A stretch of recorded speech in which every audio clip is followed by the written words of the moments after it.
Meenakshi Natarajan garu, I heartily welcome you to Telangana. I am sure under your capable leadership, the Congress party will go from strength to strength in Telangana.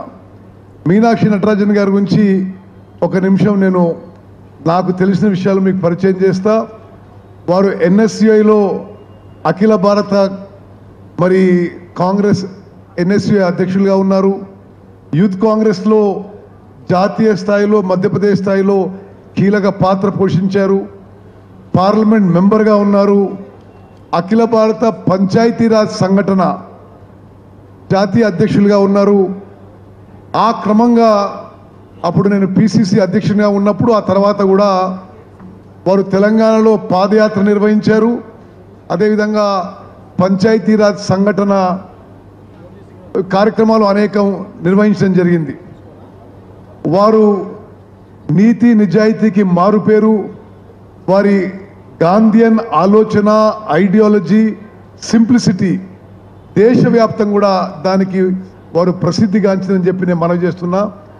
వారి సమర్థవంతమైన నాయకత్వంలో తెలంగాణలో మరి అందరం కలిసి పనిచేసి కాంగ్రెస్ పార్టీని మరింత బలోపేతం చేసే దిశలో ముందుకు పోదామని చెప్పి నేను సవినయంగా మనవి చేస్తూ మరి 2-3 విషయాలు PCC అధ్యక్షుల ఆదేశాల మేరకు నేను సవినయంగా మీ అందరికీ నా సైడ్ నుంచి సబ్మిట్ చేస్తాను. ముందుగా వారు చెప్పిన ఈ కాన్సెప్ట్ జై బాపు, జై భీమ్, జై సంవిధాన్. నేను శాసనసభ్యునిగా ప్రతిపక్షంలో ఉన్న, అధికార పార్టీలో ఉన్న, పార్లమెంట్లో ఉన్న, PCC ప్రెసిడెంట్గా ఉన్న ఒక విషయం మాత్రం మనం నరేంద్ర మోదీ BJP ప్రభుత్వంలో గమనించాలి.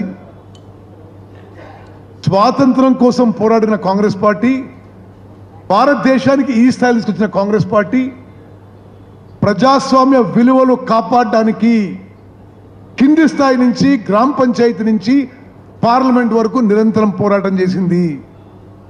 ఈరోజు మన చుట్టుపక్కల దేశాలు చూస్తే భారతదేశంతో సమానంగా స్వాతంత్రం సాధించిన దేశాలు పాకిస్తాన్ కానీ, బంగ్లాదేశ్ కానీ, శ్రీలంక కానీ, పైన దేశాలు కానీ, సౌత్ ఏషియన్ దేశాలు కానీ, ఆఫ్రికాలో అనేక దేశాలు కానీ ఎక్కడ కూడా పూర్తి ప్రజాస్వామ్యం మిగల్లేదు. కేవలం భారతదేశంలో ఈ స్థాయిలో ప్రజాస్వామ్యం ఉందంటే this is the contribution of Congress party. In no other country around who got independent same time as us is democracy and freedom as vibrant as in India. ఇది కాంగ్రెస్ పార్టీ కాంట్రిబ్యూషన్. ఈరోజు మోదీ నాయకత్వంలోని BJP ప్రభుత్వం, నేను డైరెక్ట్గా పార్లమెంట్ సభ్యునిగా చూసిన, నేను రేవంత్ రెడ్డి గారు, వెంకటరెడ్డి గారు పోయిన పార్లమెంట్లో సభ్యులం. పార్లమెంట్లో ప్రతిపక్షాలకు గొంతు ఉండదు. ప్రెస్ ఫ్రీడమ్ పూర్తిగా తగ్గిపోయింది. జ్యుడిషియరీ మీద మనం కమెంట్ చేయలేము. పూర్తిగా భారతదేశంలో మతపరమైన విభజన సృష్టించి రాజకీయ లబ్ధి పొందాలని, అదేవిధంగా అన్ని రకాలుగా స్వాతంత్రాన్ని, ప్రజాస్వామ్యాన్ని అణచివేసే ఈ ధోరణిలో, ఈ సమయంలో కాంగ్రెస్ పార్టీ జై బాపు, జై భీమ్, జై సంవిధాన్ అనే స్లోగన్ తీసుకోవడం ఇది చాలా సందర్భోచితంగా మనం చేస్తున్నాం. ఈ టైంలో ఎస్పెషలీ దేశంలో డెమోక్రసీ క్రష్ చేసే ఈ టైంలో ఈ స్లోగన్తో ముందుకు పోవడం మనందరికీ, మనకి, మన కుటుంబాలకి, మన పిల్లలకి, వాళ్ళ పిల్లలకు కూడా అవసరం చెప్పి మనం చేస్తున్నాం. అదేవిధంగా మరి మన ప్రభుత్వం వచ్చిన తర్వాత మరి గౌరవ రేవంత్ రెడ్డి గారు ముఖ్యమంత్రి అయ్యారు, బట్టి విక్రమార్క గారు ఉప ముఖ్యమంత్రి అయ్యారు, మేమందరం మంత్రులైనాం. మరి చాలామంది ఎంపీలు, ఎమ్మెల్యేలు, ఎమ్మెల్సీ అందరితో కలిసి సామాజిక న్యాయం కోసం స్వతంత్ర భారతదేశంలో ఎక్కడా జరగని విధంగా నిజంగా సామాజిక న్యాయం కోసం మనం ఈ ప్రభుత్వం, మన కాంగ్రెస్ ప్రభుత్వం ముందుకు పోయిన విషయం కూడా నేను మీ అందరికి మనవి చేస్తున్నా. ఒకటి, ఎస్సీ కేటగరైజేషన్. ఎన్నో ఏళ్ల నుంచి కాంగ్రెస్ పార్టీ ఉమ్మడి ఆంధ్రప్రదేశ్లో ప్రత్యేక తెలంగాణలో కాంగ్రెస్ పార్టీ ఎస్సీ వర్గీకరణ కట్టుబడి ఉంది. సుప్రీంకోర్టు తీర్పుకి అనుగుణంగా ముఖ్యమంత్రి గారు అపాయింట్ చేసిన సబ్ కమిటీ చైర్మన్గా మేము పకడ్బందీగా చట్టపరంగా సుప్రీంకోర్టు ఆదేశాల మేరకు ముందుకు పోయి ఈరోజు తెలంగాణలో మరి ఎస్సీ వర్గీకరణ ముందుకు తీసుకుపోయిన విషయం కూడా మీ అందరికీ ఒకసారి నేను మనవి చేస్తున్నా. మనందరం కూడా ఇది ఒక పెద్ద అచీవ్మెంట్గా చెప్పుకోవాలి. ఎస్సీ వర్గీకరణ అనేది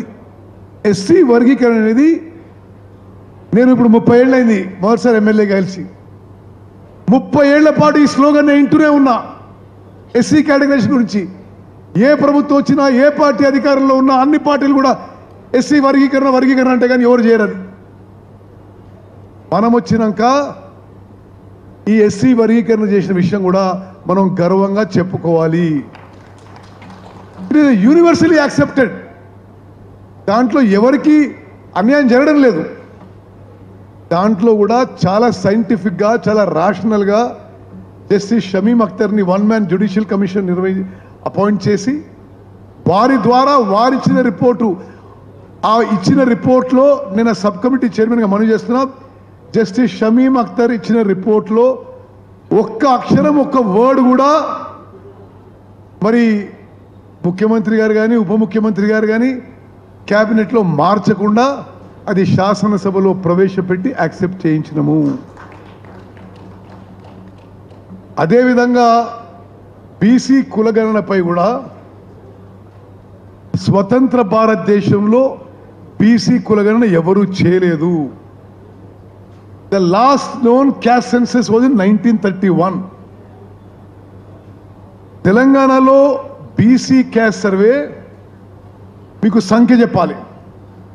94,000 మంది ఎన్యూమరేటర్స్, 10,000 మంది సూపర్వైజర్స్, 104,000 మంది ఏకాగ్రతతో, పూర్తి ఫోకస్తో, కాన్సన్ట్రేషన్తో 50 రోజుల పాటు మరే కార్యక్రమం లేకుండా ఒక్కొక్క ఎన్యూమరేటర్కి ఒక్కో రోజుకి 10 ఇండ్ల కంటే ఎక్కువ పని ఇవ్వకుండా వాళ్ళందరికీ పని చేసినందుకు గవర్నమెంట్ నుంచి కొంత ఇన్సెంటివ్ ఇచ్చి 160 కోట్ల రూపాయలు ఖర్చు పెట్టి మన ప్రభుత్వం బీసీ కులగణన పూర్తి చేసిందని చెప్పి నేను మనవి చేస్తాను. మనందరం గర్వపడాలి.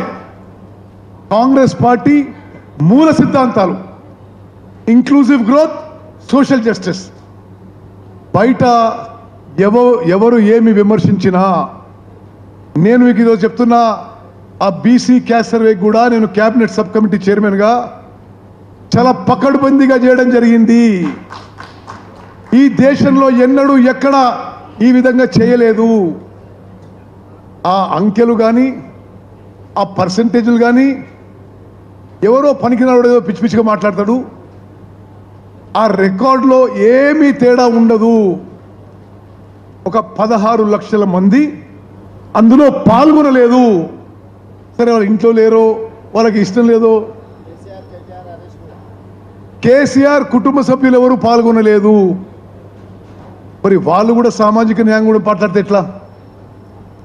మరి నేను ఎందుకు మీ మనం చేస్తున్నా అంటే,